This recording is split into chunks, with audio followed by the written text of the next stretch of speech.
Hey guys, welcome to the Mailbag here on the WWE podcast. Time to talk to you. Time to talk to you, the listener, and see what's on your mind with this week in WWE and see what you think about going forward.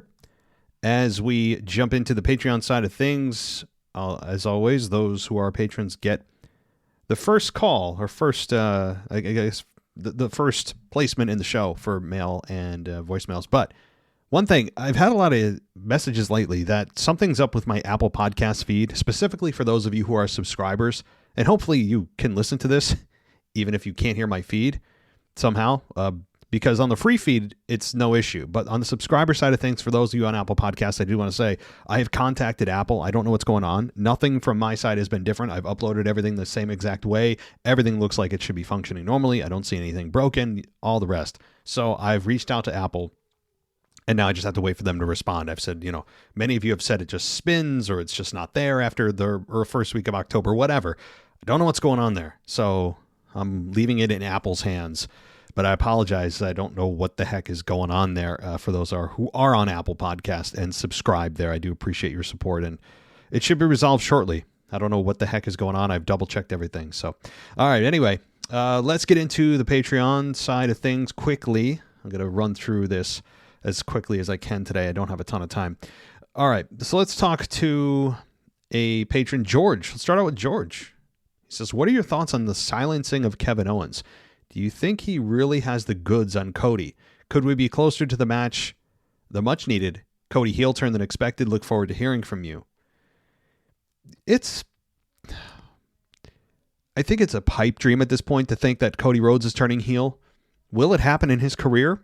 I would think so. I think that's pretty solid. There's very, very, very few stars throughout their entire career that don't turn heel. The only one I can think of is John Cena, and they were close to doing it when The Rock returned in 2011 with The Rock and John Cena at WrestleMania 27. They were close. So I don't think it's going to happen, but it's maybe some kind of blackmail he has on Cody that Cody ultimately, admits to, but it's not something he turns heel from. It's just something he's ashamed of in his past, something like that. The silencing, though, of Kevin Owens, as I've said, this is a distraction from what the main event is. This is the appetizer from the Randy Orton heel turn we'll see on Cody. I don't have any big ideas or think there's going to be any massive plans with Kevin Owens here. As always, he is the guy that can be in the main event, but never win it. And that's what he's kind of been most of his career. All right. Thank you, George. Let's talk to another patron, Dino. And he says, just quickly before I get started, I forgot to say the true crime podcast I recommended last week is on Spotify. I have no idea if it's available everywhere you listen to your shows, but you'd have to check to listen to Spotify alongside my other shows. I'll check that out. Yes, thank you. So let me start by saying literally everywhere, every country outside of the US and Canada who's even lucky enough to get a PLE gets it once a year, i.e. the UK. I'm not going to go into politics, but just from a on merit point of view, they absolutely do not deserve all the legends and all the current biggest stars and massive PLE events that they've had up until now, such as the greatest Royal Rumble. Oh, I remember that, the 40-man Royal Rumble. Yes. They actually got a Royal Rumble, and now they want the first WrestleMania outside of the US and Canada. No chance in hell. Let's be honest. Over here, for example, we sold out arenas for house shows in the UK for decades, so I think we've earned our yearly PLE event, where they get two. Why? Because they have unlimited money? It's actually scandalous. I effing hate Crown Jewel, and I'd still hate it even if they changed the name. Once the 10-year Saudi deal expires, which I think is in 2027, you'd think they won't go back there for a while. Until then, if it is 2027, and considering it's 2 years of shows per year, then we have another 6 painful shows to go after Crown Jewel in a few weeks. It is a depressing thought. Definitely is. Nobody seems to enjoy these shows. Even if big matches happen there, it still doesn't help me. And in fact, it makes me resentful when these dream matches happen in Saudi, because how many times have we seen them be absolute disasters? How many times? Now they're putting champion versus champion. That should not happen unless it organically happens, number one. They completely blew up what the Royal Rumble meant by having the greatest Royal Rumble. with 40 men. It did give us the Titus World slide, so there are some silver linings here. But generally, it is just, here's what it's about, Dino. And you briefly touched on it. I hate to say it, but it's true. It's all about the money. It is money, money, money. Now, it's money up until a point, though. I mean, money does talk, and it talks very extensively and deeply to a for-profit organization that is making hand over fist from Saudi, especially them being used as the propaganda arm during all of the events. How many videos do we need to see about how great the city of Riyadh is and how beautiful the scenery is? Meanwhile, the women are forced to wear, certain attire and can't compete in sporting events without wearing potato sacks and all the rest of it. We're all supposed to just turn a blind eye and be like, oh, wow, they have great sunsets. Isn't that cool? No, it's not. So it's all about the money, though, Dino. That's what it's about here. It's about the money. And there's just really no other way to put it. I would not be surprised if they re-up their deal.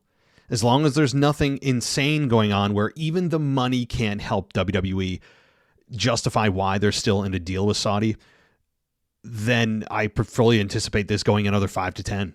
I just do, because it is such a crazy amount of money they're getting.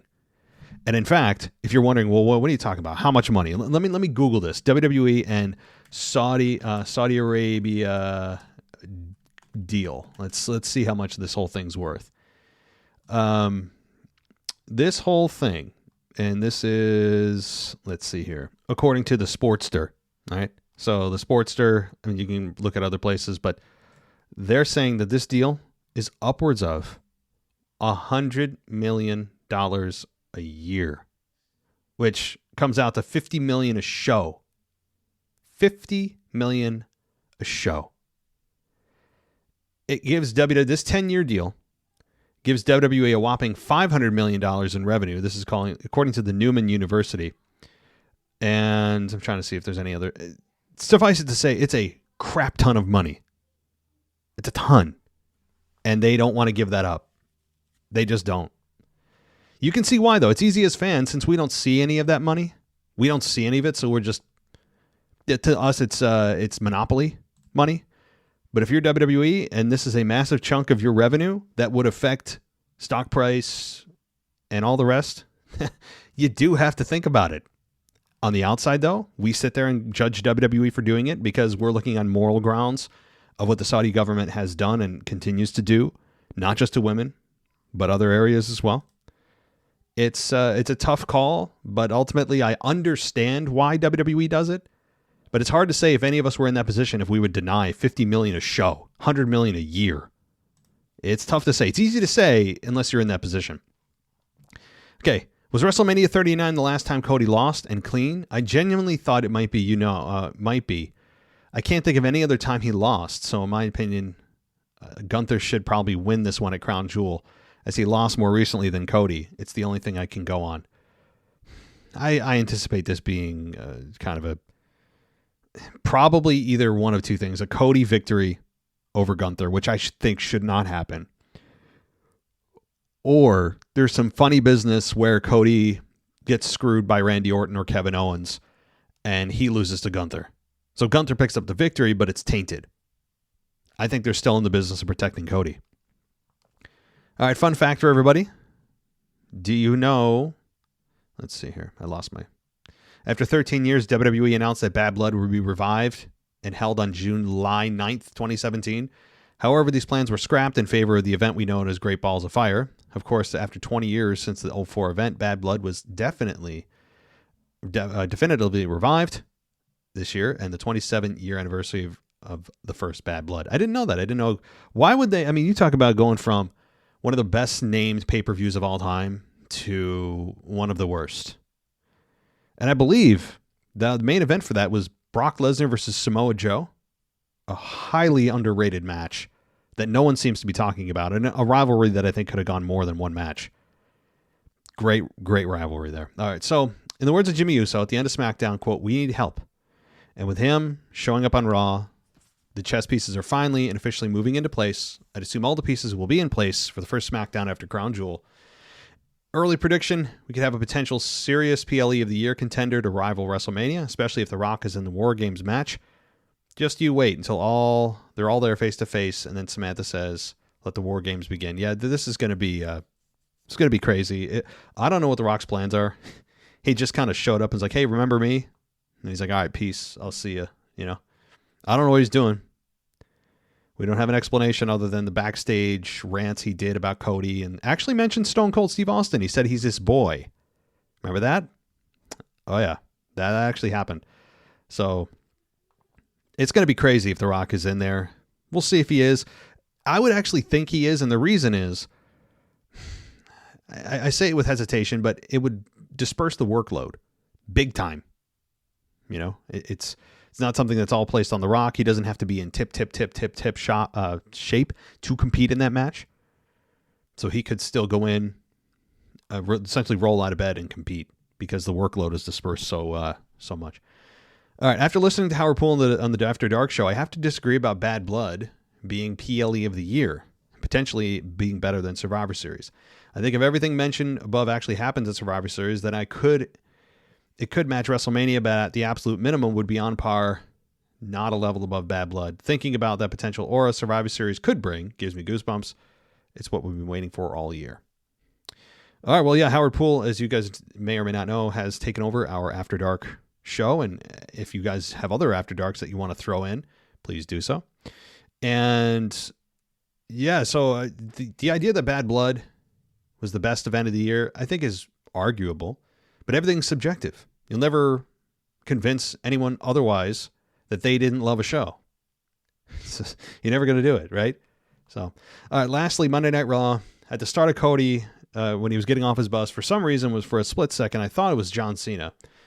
Because of that, I suppose Cena wears one similar, the hat anyway.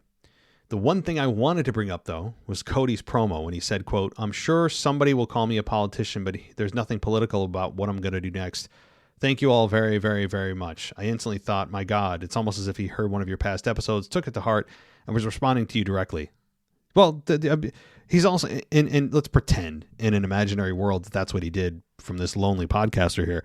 Let's pretend, because it's fun. He's trolling me, okay?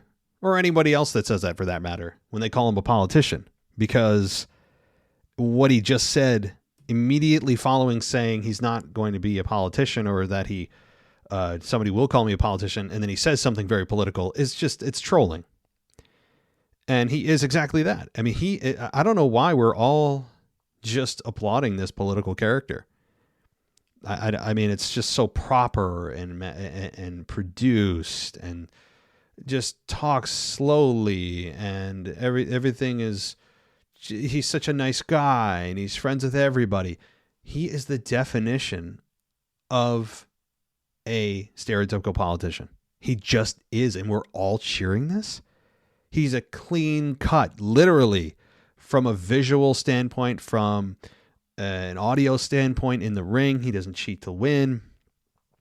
He's wearing suits all the time. Again, his teeth are super white, and he's just very metrosexual. And it's just, he is a politician if you're going to create one in a factory. The way he speaks, walks, acts, everything. Everything. Mr. Relatable, he brings all of this. It's almost as if he's running for office somewhere. I think also that's also why I dislike him so much as a character. A lot. Here's the thing, though. I would argue that a lot of what we're seeing on Cody Rhodes is really who he is. Okay. Thanks, Dino. Let's go to another patron. And DJ says, as the downward spirals of Kevin Owens on Friday Night SmackDown and Xavier Woods on Raw continues, I like this slow burn approach of turning a former babyface to the dark side that creative have been utilizing and having viewers interested what happens next. This is somewhat of a similar approach that creative did for both Drew and Shinsuke last year around this time, prior to the descent into the dark side of their characters. Both guys had stale babyface personas that needed to be tweaked and an edgier side to their character. Remember Nakamura's mysterious vignette promos where he would be speaking in Japanese while the closed captions were in English, as we were trying to figure out who Nakamura was talking about? Meanwhile, last year, McIntyre would transition from face to tweener to full-blown heel, with the reasons that he wanted to fight for himself and not follow help his fellow babyface friends of Cody and Sammy, just to name a few, in feuding against the OG Judgment Day. Another reason for McIntyre's change to the dark side was that he was tired of losing the championship matches, and he did not want to accept a newly Jey Uso face turn at the time, after what was the bloodline, what they did to Drew in 2022, and failing to win the championship at Clash at the Castle. Now back to Kevin Owens and Xavier Woods' descent into darkness, which, in a way, is justified, because Woods is tired of losing matches and not being where he wants to be in his career, only to be pigeonholed with his stale New Day gimmick. Meanwhile, for Kevin Owens, with his past history with the OG Bloodline and now the Rogue Bloodline, plus losing to Cody Rhodes at Bash in Berlin, he then attacks Cody and then attacks Orton the following week. To wrap up, I like this slow burn format of turning a wrestler from face to heel. It makes the wrestler become more relevant and the viewer more intrigued to see what will happen next. It does. It's something that we don't see a ton. Now, not every single turn needs to be slow burn, needs to be evolutionary. You can have those shock moments, and we should have those occasionally. Those shock out of nowhere moments where you actually didn't see it coming, and there were no hints of it prior, and there's just a shock turn. Yes, as long as it makes sense. We need those. I like those. We all do. There's nothing bigger that'll get the internet more abuzz than a good old-fashioned heel turn. I would argue they're more impactful than babyface turns. Heel turns are shocking. It invokes an immediate emotion of rage, sadness, disappointment, all of it. I mean, instantly. It's more violent of an emotion than, oh my God, yay, he's turning into a good guy. Like, happiness isn't as shocking or as intense usually. So that's why heel turns, there's nothing better than a good heel turn. We need those, but you're right. These evolutionary turns, these kind of like, where are they going? I'm not sure what this character's doing. And you see and walk with them step by step into darkness is a much more thought out approach at times. It's one that we didn't see a lot during Vince. It was just very much like, oh, this is a good guy or this is a bad guy. Oh, here comes a turn. And sometimes the turn didn't make sense. These are evolutionary, and I like them in, of course, everything in moderation. But, all right. One last thing. Karrion Kross in a low-key role on Raw has been really good, even though he hasn't wrestled a lot, and has not been in the mid-card to main event title shot scene. He delivers really good promos, and there's a mysterious element to his character. Plus, he has been the culprit behind both the current heel turns of The Miz and Xavier Woods on Raw. Hopefully, in 2025, the vision that he mentioned in his cryptic vignettes will come to fruition when he finally wins the championship. Signing off. Have a good weekend. See you in the Discord chat for SmackDown, and let's go Mets. Okay, I know you guys hate when I talk about baseball. Some of you do hate when I talk about baseball, but I got to talk about it really quickly. I promise it'll be quick. Fast forward if you don't want to hear any of the baseball talk for the next just literally 2 minutes. Okay, give me a sec. If you're a New York baseball fan today on October 18th, I'm recording this just a little after lunchtime. Boy, you talk about utter shock on one side and utter just panic on the other. Shock with the Yankees and what happened there in Cleveland. One of the most unlikely comebacks in postseason history, with Cleveland coming back on New York. And both bullpens implode. The shot by Noel will forever be remembered in Cleveland history, and one of the greatest shots in postseason history, following the two massively clutch home runs by Judge and, of course, the Giancarlo Stanton. Right? You had Stanton and Judge go back to back. New York takes the lead in the ninth inning, and then you have the greatest. No, I shouldn't say the greatest. It's very overdramatic. But my God, the shot by Noel, and then Fry, who capped it off. Guardians win 7-5. The Yankees were a strike away from going up 3-0. Not out, a strike away from going up 3-0 and taking a complete stranglehold on the series. And now it's a series. Now it's like the Yankees have been woken up. All right. The Yankees are now awake. They've been kind of sleepwalking through the series. This is now a fun series. Not one that if you want to be just comfortable in, if you're a Yankees fan, because 2-1, you can see all of a sudden it's 2-2 and then everything's back to 0. And then it's a best of 3.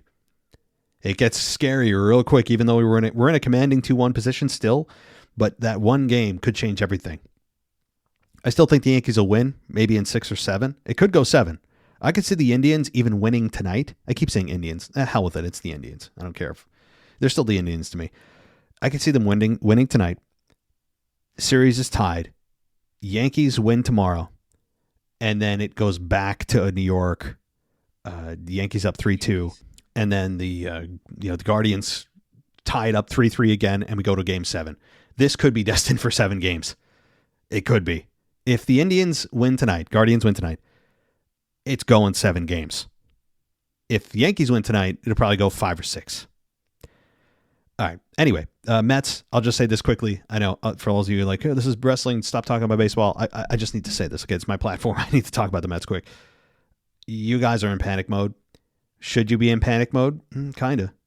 I mean, the Dodgers are 1 win away from totally crushing your dreams. Can the Mets win 3 in a row? They can. But the Dodgers, man, their offense is lighting it up right now.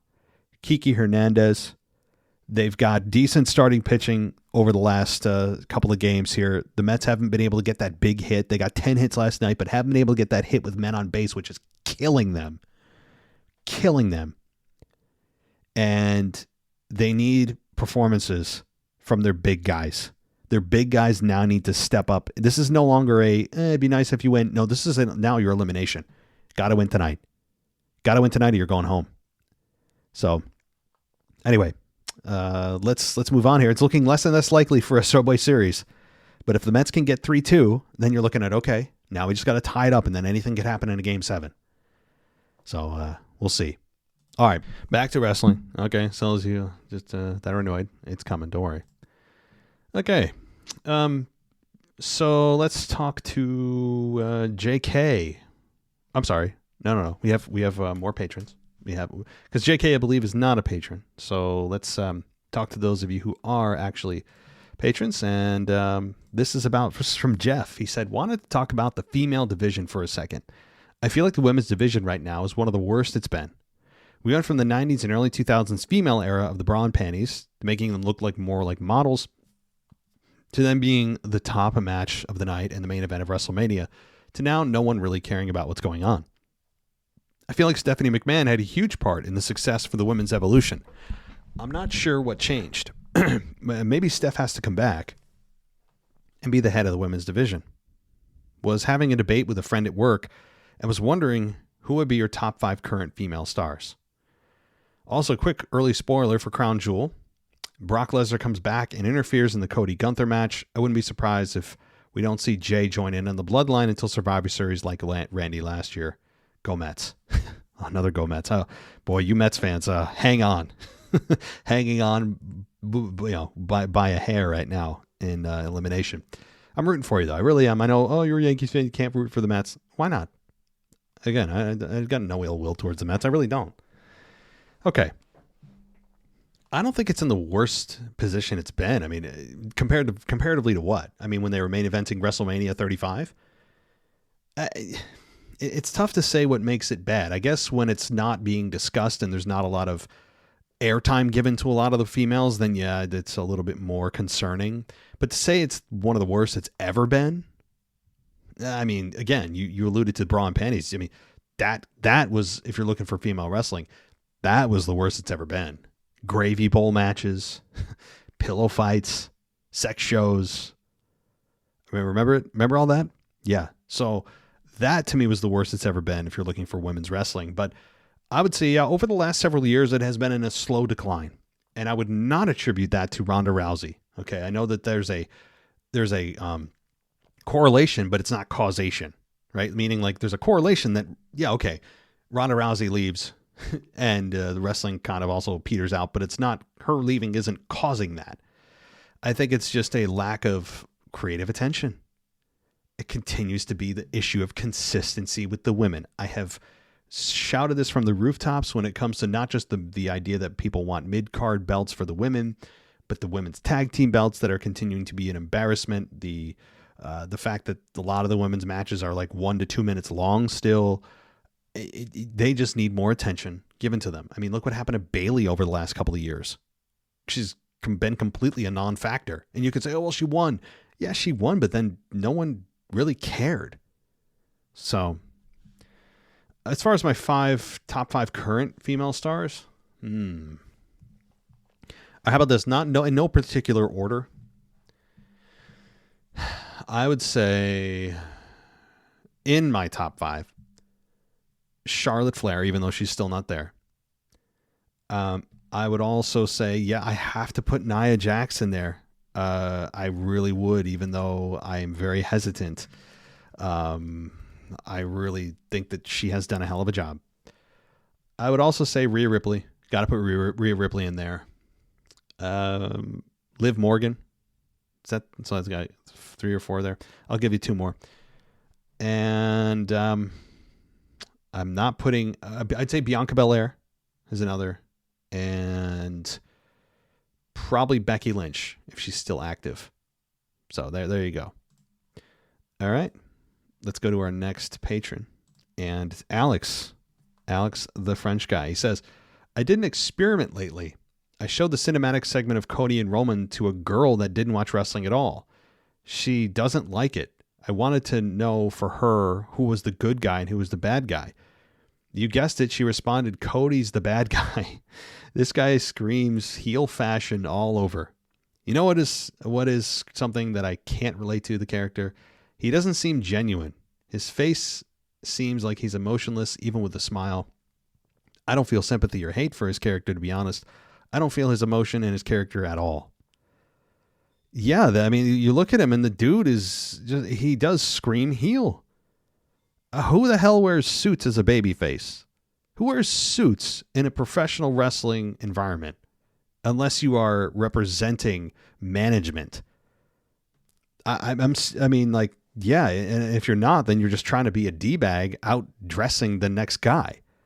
You're trying to look the party. You're supposed to dress for the job you want, not the job you have, right? Is that his logic? Is that what we're supposed to believe?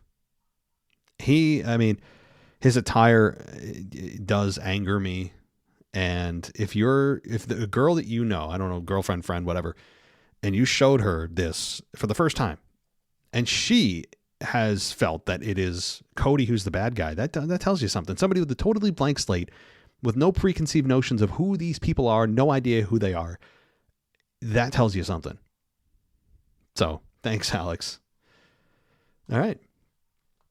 Do we have any more? I think that might be it for the actual patrons, but let's get to Dennis, who has been a while. He says, my concentration was elsewhere, which is why you haven't watched. I got married last week to the beautiful Maria, who's also a WWE fan. She has a crush on Drew McIntyre. Anyway, I laughed at the Crown Jewel title. I think a brand supremacy event would be a better idea, like Survivor Series years ago. Have Raw versus SmackDown. If that's the case, thanks, Matt. I'm drunk. So you waited until the end of this email to tell me you're drunk? You got to start with that. Then it makes it more funny. But also it is kind of hilarious that you waited. The last 2 words are "I'm drunk." Oh God, I hope you actually were. That makes it better. So you got married. First of all, congratulations. She has a crush on Drew. Okay, don't bring her to live events then, at least for Raw. Then you'll be safe. And the Crown Jewel is a total joke. But I will say, if I was to have to choose Crown Jewel Championship or a brand supremacy event, I would actually choose Crown Jewel title. The reason is because the way they've handled years past of Survivor Series, when it was brand supremacy, it had no consequences whatsoever. It was just this forced rivalry where everybody felt that just because they were drafted to a certain brand that they suddenly have unwavering loyalty to that brand because they were simply drafted there. Everyone wears their specific colored shirts, and there's always a brawl at the end of the show. And it's like, oh, this is going to be a preview of Sunday. It's like, how are fans also supposed to care about brand supremacy? We all watch Raw and SmackDown. Is anybody as a fan sitting there going, oh my God, no, I will never watch Raw. Never. I'm a SmackDown guy all the way. Nobody's doing that. Not a single fan. So we're all supposed to, as fans, sit there and go, I don't know who to cheer for. Like, and also, what's on the line? So would I rather have a single match be horrific or the entire event be contrived? I think I'd choose the single match that is just fighting for a made-up championship. Yes. All right. Let's, again, a lot of emails about my Apple Podcast idea, which I did talk about. One last email here. No, two more emails. No, wait. 1, 2. We'll find out. So 1. First and foremost, this is from JK. He says, I love listening to the podcast. Thanks for all the work. Well, I appreciate that. I was curious if anyone has visited the International Pro Wrestling Hall of Fame located in Albany inside the MVP arena. A vast amount of history in one spot. I just attended the dinner and the Hall of Fame induction this past weekend. Got to sit with the son of Harley Race, Harley's wife, and independent wrestler Kayla Sparks. Justin Race was accepting for his father. Got to meet some of the stars of yesterday. Got to hang out with the Godfather at the bar and hear some of the tales of his career. Some others in attendance were Tony Atlas, Tito Santana, and the Beast Dan Severn. Was just curious if you knew about this or any thoughts on the museum if you have visited. I haven't visited, which is insane, right? Thanks, Joe. I have not visited, and if you got to do that, that's awesome. And if it's literally, like 30 minutes from my house and I need to go visit this. I've known about it, but I never actually went. And it's just a shame. I bring great shame to my home by not doing this. So no, and that's really cool. You got to hang out with the Godfather, who's got so many stories. It's just so many. You listen to him. He was on the Undertaker's podcast. Him and Undertaker are really tight, Mark Calloway, and they have some great stories together. And that's awesome. You got to hang out with Harley's wife and, Tony Atlas, Tito Santana. That's really cool. I'm jealous. I have not visited, to answer your question. All right.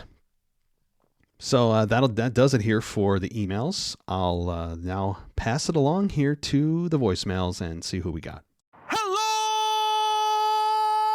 Podcast world. This is DJ Kuzmo back at it again on your Mailbag show. Record you live on a Wednesday morning, and you know what time it is. It's time to say his name and he appears.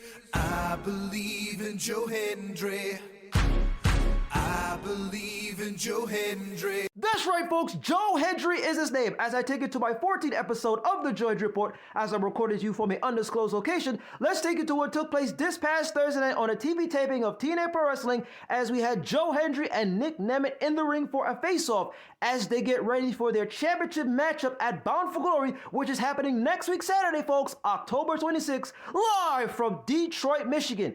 Joe Hendry mentions in this face-off that after defeating guys like Josh Alexander and Frankie Kazarian, he feels worthy to be a number one contender to face Nick Nemeth for the championship. And after the trials and tribulations, the ups and downs of the year of failing to become the NXT champion, of failing to become the TNA World Heavyweight champion at Slammiversary, here is now another opportunity for Joe Hendry to become the new TNA World Heavyweight champion. But does this happen?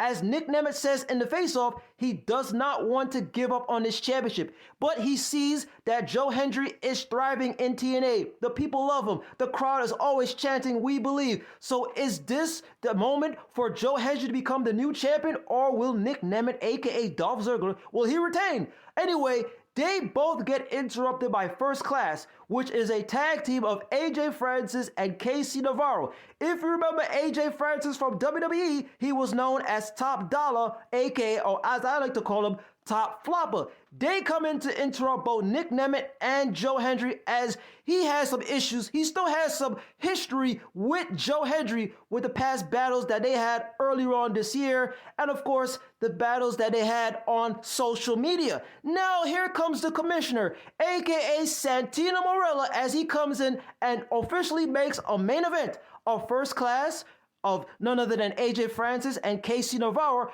versus Joe Hendry and Nick Nemeth. So we fast forward to the main event. And of course, none other than Joe Hendry and Nick Nemeth get the victory in 7 minutes and 19 seconds as that comes to an end. But now we turn the page to next week, Saturday, October 26th, as we are going to Detroit, Michigan. Also, it's the home of the rapper Eminem. This week, none other than Joe Hendry put out a post on social media inviting Eminem to be in his corner for this main event matchup. Will Eminem answer the call? Does Eminem believe in Joe Hendry? Let's see. But now I want to also mention one more thing about Joe Hendry.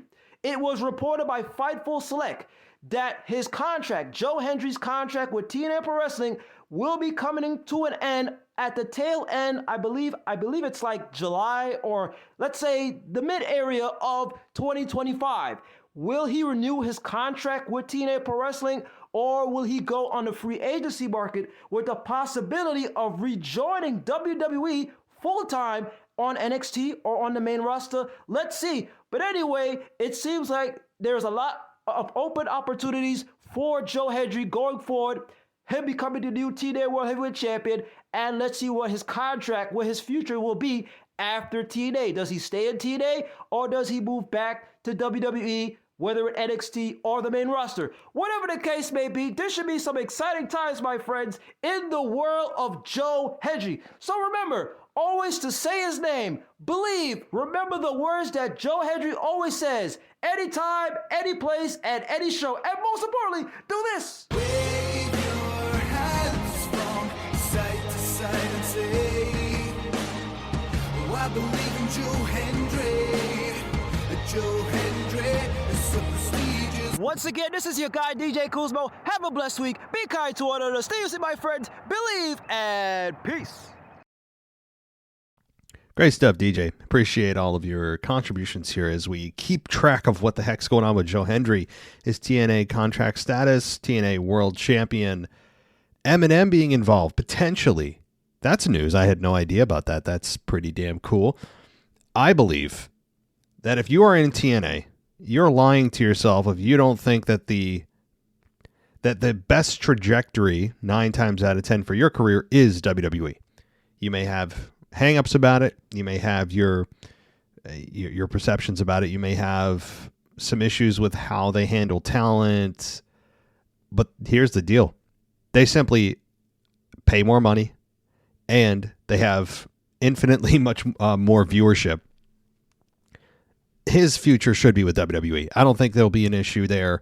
Once his contract with TNA expires, he will likely be exclusive with WWE. Now, I still believe, because Joe Hendry tells me to believe and wave my hands side to side, so I'm going to do that, we will see him at the Royal Rumble. That's where I think he'll make his debut to the main roster.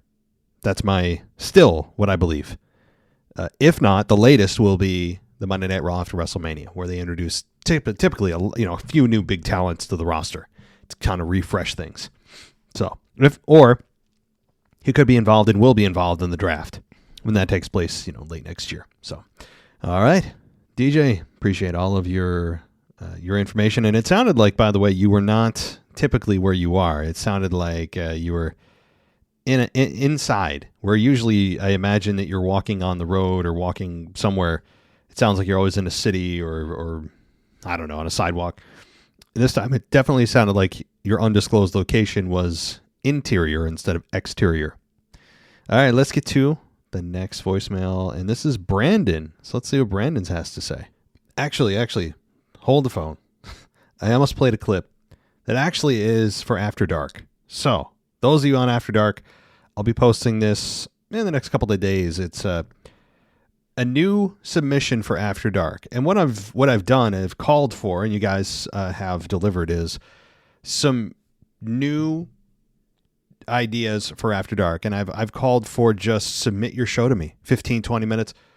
And that's what Brandon has done. I will play that for you guys on the Patreon side of things on the NXT Plus and above in the next couple of days. So if you're interested, and by the way, Patreon's a great way to go ad-free and get everything you want ad-free. You can even come on the show. If you get up into the Monday Night Raw level and above, you get to come on the show and co-host the show with me during the week once a month. Whether it's a Monday Night Raw review or the Week in Review, you can take your pick if you're at the Monday Night Raw level and above on Patreon. But if not, you can still check us out and get yourself in the door for $1 a month over at the NXT level. Or check out Apple Podcasts and go ad free there. All right, let's actually go to Alex, the French guy. I know he's here, so let's see what he has to say for the voicemail portion here. I asked the French guy here, your current European champion. I heard your call, Matt, for the After Dark show, to send you a show. I will work, not now, of course, but in some weeks, I will work on a subject. But before that, I will search for a better mic to send you the show. I have some ideas. First is the financial aspect of WWE, and working in finance myself, I find it interesting for me, maybe, and I will try to make it as interesting as possible. And yeah, but for today, my subject today is just to continue a little bit more about the discussion of who is going to dethrone Cody Rhodes in the near future. So what we're looking for is WrestleMania. I don't think he will drop the title at WrestleMania at all, because and I don't see him turning heel during the title reign. I think he will drop it to a or maybe, yeah. I'm fantasy booking on Cody Rhodes turning heel while having the title. Lately also, I've been listening to Busted Radio saying that it screams heel. The promo segment, the video package that we were seeing with Roman Reigns clearly indicates that he's kind of a heel if you put in him with Roman Reigns. They said also that during this video package, during the arena, they were cheering for Roman Reigns and not Cody Rhodes. So, yeah, my fantasy booking, once again, I don't think he will drop the title to Rock. I don't think it's even a possibility, really. The other thing is, once again, Drew McIntyre is the man to do this job, to beat Cody Rhodes. He deserves it, because let's face it, with Roman Reigns, with the Bloodline story, with The Rock coming back, the best storyline, the best superstar this year is Drew McIntyre. With so many superstars in the WWE right now, that's a lot to say. So once again, I think Cody Rhodes will drop the title to Drew McIntyre, maybe Seth Rollins, but no one else of those two, I don't think. So Drew McIntyre, Seth Rollins, make it happen as soon as possible, or turn Cody heel. Bye, guys. Alex, thank you for calling in, as you do every week. And I'm looking forward to your contributions here for the After Dark show. That's really an open call to anybody who has a quality mic, which means just external. I don't need a super high-quality $500 microphone, as I've said. You can get them, but I don't want anyone expending any money that you don't want to, okay? But I also want the sound to be good quality. So if you are willing to make a small investment to get a good microphone, or if you already have one, great. Send me a 15, 20-minute show. Let me know what the topic is and what the title of the show is, and send it to me. And Alex, looking forward to hearing that. And again, I don't want to burden you with anything, expense-wise, like, oh, you got to purchase I feel bad telling people you got to, spend your own money to get on the show. It's not really the case when it comes to the After Dark. If you listen to a show, this is just the pejorative you, everybody listening, wouldn't you want crisp, clear audio? That's the only thing we have. We don't have video right now as much as we'd like to. We have video clips here and there on Patreon, but 95% of our stuff is audio, so you want it as good and high quality as possible. So your comments about Drew McIntyre being the one to take down Cody Rhodes, bring it on, man. I'm all for it. The question becomes, how do they get him over there, right? Because they're on separate brands right now. They could just go the road of don't care, which they've done already, of the don't care method about the draft rules, and he just shows up. No one cares. They just go, oh, he's from Raw, and he's here, and he's challenging for the championship. He attacked Cody Rhodes, and now it's Drew versus Cody. They could take that road, and unfortunately, they have done that before. Remember when Randy Orton challenged Gunther? I remember that. So, yeah. So there's that road. They could also just say there's a massive trade or a temporary pass that he has from Raw to SmackDown. But for him to be the one to do it, hell yes, bring it on. And I would also put another name out there, Randy Orton. Now, it sounds crazy. He's a legacy star. You're thinking, his time's passed. When's the last time Randy Orton held the championship? How many years has it been? How many years has it been since Randy Orton has held the championship? Quite a long time. So for Randy Orton to be the guy, including on top of the fact that he just signed a deal with WWE, I believe it is 3, 4, 5 years. He's in incredible shape. He's got more than enough of the knowledge to be champion. You're seeing the best version of him right now. He's mature enough to handle the situation now, whereas in the past his demons were well documented. Everything fits, and on top of it, the story. The story with Cody Rhodes and Randy Orton just totally writes itself. You don't need to really worry about it being a bad story. I'm not saying it's going to happen. I'm saying that it's at least, you hear my dog barking in the background. It's at least plausible. It's plausible that he does beat Cody Rhodes. So Randy Orton, I would throw into at least the conversation. Drew is absolutely one. If they can get him over on the same brand as Cody, then yes. Okay. So thanks so much, Alex. I appreciate your contributions and looking forward to hearing from you. Look forward to hearing from everybody. If you want to contribute to the show, you can email us at mailbag@wwepodcast.com. You can go to our website. We do have one. That is still a thing, right? wwepodcast.com. And you can use Apple or Spotify or Patreon to go ad-free. And I've been tinkering with the idea of moving our whole platform to Spotify, but I have reservations about that. But we'll see. Anyway, my problem, not yours. So I will leave it there.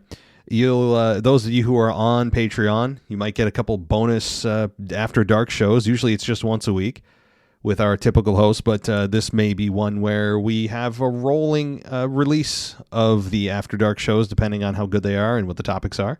So keep an eye out for that. Those of you who are NXT Plus and above will get access to that. And I want to thank everybody for listening. We'll be back Sunday for your weekend review. Thanks, everybody. Take care. Thanks for listening to the WWE Podcast. Don't forget to subscribe on your favorite podcast app so you don't miss a show, or head to WWEpodcast.com. And for all of these shows ad-free, head over to patreon.com/WWE Podcast. Until then, we'll see you next time.